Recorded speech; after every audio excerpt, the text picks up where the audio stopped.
then, as you can imagine, for me, it has a special meaning.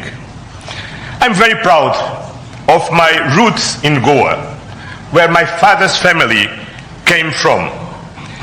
And the connection between Europe and India is something personal. I'm the president of the European Council, but I'm also an overseas Indian citizen. Antonio Costa, जिनके roots Goa से जुड़े हुए हैं, वो इस खास मौके पर शिरकत करके इतने गदगद हैं कि वो भारत को धन्यवाद दे रहे हैं और वो कह रहे हैं कि इस गणतंत्र दिवस में सम्मिलित होके उन्हें बहुत ही ज्यादा आनंद आ गया। दोस्तों, यूरोपियन यूनियन की जो लीडरशिप है वो इस वक्त आपको पता है इंडिया के अंदर मौजूद है। और मैं देख रहा था कि जो उर्सुला वॉन डर लेयन है, उन्होंने कहा है कि दुनिया की दो बड़ी डेमोक्रेसीज ने दुनिया का सबसे बड़ा सिक्योरिटी एंड डिफेंस पार्टनरशिप को लॉन्च किया। दावोस में उर्सुला वॉन डर ने मदर ऑफ ऑल डील्स कहा, बल्कि जितने भी ईयू लीडर्स हैं और अलग कंट्रीज के जो उन्होंने भी इस डील को लेकर ग्लोबली एक ऐसा माहौल बन चुका है भारत और ईयू के बीच में जो ट्रेड डील है, क्यों इसको मदर ऑफ ऑल डील कहा जा रहा है? ट्रेड सभी देशों के बीच में आपस में चलती रहती है, लेकिन जब फ्री ट्रेड एग्रीमेंट हो जाता है तो समझ लीजिए दरवाजे खुल जाते हैं। यस, दोनों ब्लॉक अपना अपना इंटरेस्ट देख रही हैं कि this is mother of all deals for 2 billion people, जिसमें से दोनों साइड जो है वो बेनिफिट लेंगे।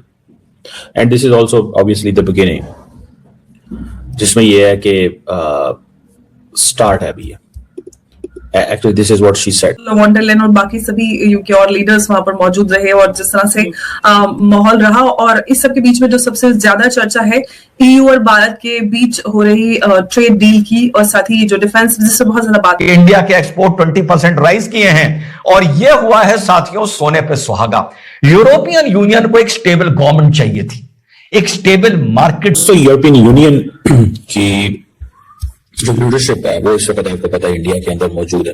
और मैं देख रहा था कि जो उर्सुला वॉन डर लेयन है, उन्होंने कहा है कि दुनिया की दो बड़ी डेमोक्रेसीज ने दुनिया का सबसे बड़ा सिक्योरिटी एंड डिफेंस पार्टनरशिप को लॉन्च किया। ठीक है जी। अच्छा, मजे की बात है कि ये जो डिफेंस डील है, this is a defence and maritime security partnership है, defence and maritime security partnership. और दूसरी बात यह है कि वो कह रही हैं कि this is mother of all deals for 2 billion people, जिसमें से दोनों साइड जो है वो बेनिफिट लेंगे। And this is also obviously the beginning, जिसमें यह है कि स्टार्ट है अभी। Actually this is what she said. अच्छा, मजे की बात यह भी है कि आप अगर इस चीज को देखें कि जो डिस्कशन हो रही है, जिस अंदाज से ये सारी बात हुई है, इंडियंस के लिए ये बहुत ही सिग्निफिकेंट मोमेंट है व्हेन अमेरिका के साथ ताल्लुकात खराब है। मोबिलिटी के हवाले से बात हुई है, इंडियंस अब यूरोप जाएंगे। दिस इज मोबिलिटी ना। इंडियंस को तो सबसे ज्यादा ये है कि हमारे यंग लड़के सारे जाएं यूरोप, यंग लड़कियां यूरोप जाएं। अब इंडिया जो है वो ईयू में इन्वेस्टमेंट करेगा, ईयू इंडिया में इन्वेस्टमेंट करेगा, मतलब दिस इज सिग्निफिकेंट थिंग। ये एक बहुत बड़ी सिग्निफिकेंट चीज है। देन आप देखें जो फ्री ट्रेड एग्रीमेंट है, it will bring opportunities for energy manufacturing sector में। बड़ा ट्रेड एग्रीमेंट है और 3 दिन से वो यहाँ पे है। जो यूरोपियन लीडरशिप है वो 3 दिन से यहाँ पे है। आप यहीं से अंदाजा लगा लें कि इतना दे हैड अ फियर कि अगर अमेरिका के साथ हमारी चीजें नहीं हो रही, जैसे फॉर एग्जांपल अगले दिन अमेरिकन प्रेसिडेंट ने उसको कनाडा को कह दिया अगर तुमने चाइना के साथ डील साइन की तो मैं तुम्हें जो है वो मुश्किल में डाल दूंगा। तो बेसिकली सारे के सारे जो लोग हैं वो तो आ ही इंडिया रहे हैं।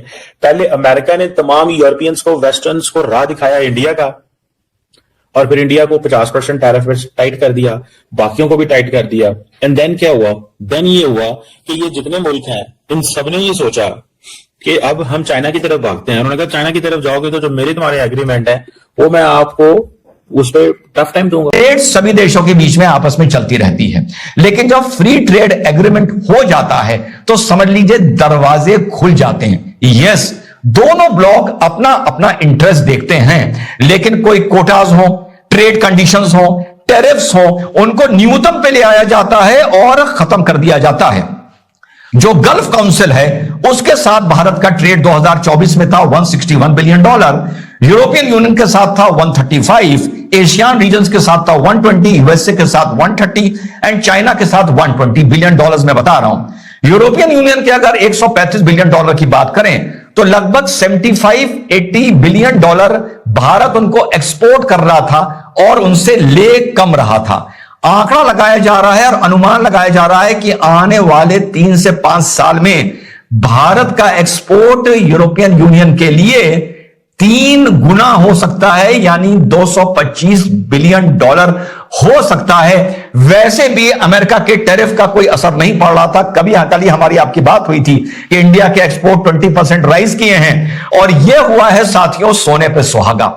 यूरोपियन यूनियन को एक स्टेबल गवर्नमेंट चाहिए थी, एक स्टेबल मार्केट चाहिए था, एक ऐसा मार्केट चाहिए था जिसमें वो भरोसा कर सके। वीडियो को यहाँ तक देखने के लिए आपका बहुत बहुत धन्यवाद। यदि वीडियो आपको पसंद आया हो तो इसे लाइक करना ना भूलिएगा, साथ ही शेयर अवश्य करें मित्रों। और अगर आपको हमारा काम पसंद आता है तो चैनल को सब्सक्राइब करना ना भूलें। आप लोग वीडियो देखते हैं परंतु सब्सक्राइब नहीं करते। हमारे 99% श्रोता हमारे चैनल को सब्सक्राइब नहीं करते हैं, तो प्लीज आपसे आग्रह है कि चैनल को सब्सक्राइब जरूर करें और बेल आइकन दबा दें ताकि आपको हमारे आगे आने वाले वीडियोस का नोटिफिकेशन मिलता रहे। आइए बात कर लेते हैं इस वीडियो पर। आपको ज्ञात होगा कि 25 जनवरी के दिन यूरोपियन यूनियन के सभी हेड्स ऑफ स्टेट भारत आए थे। उसका मकसद था ईयू व भारत के मध्य ट्रेड डील पे यानी कि FTA पर साइन करना और उसे अंतिम रूप देना। साथ ही उन्हें 26 जनवरी की परेड में मुख्य अतिथि के रूप में आमंत्रित भी किया गया था। उन्होंने 26 जनवरी को विशेष रूप से सराहा। साथ ही जब ट्रेड डील्स को साइन किया जा रहा था उस समय सभी नेताओं का अभिभाषण हुआ, जिसमें ईयू चांसलर ने अपना अभिभाषण दिया। भारत के प्रधानमंत्री, रक्षा मंत्री, गृह मंत्री और विदेश मंत्री ने भी अपने अभिभाषण किए। साथ ही एंटोनियो कोस्टा जो कि ईयू के प्रेसिडेंट हैं, उन्होंने विशेष धन्यवाद देते हुए अपना संबंध भारत से बताया। उन्होंने बताया कि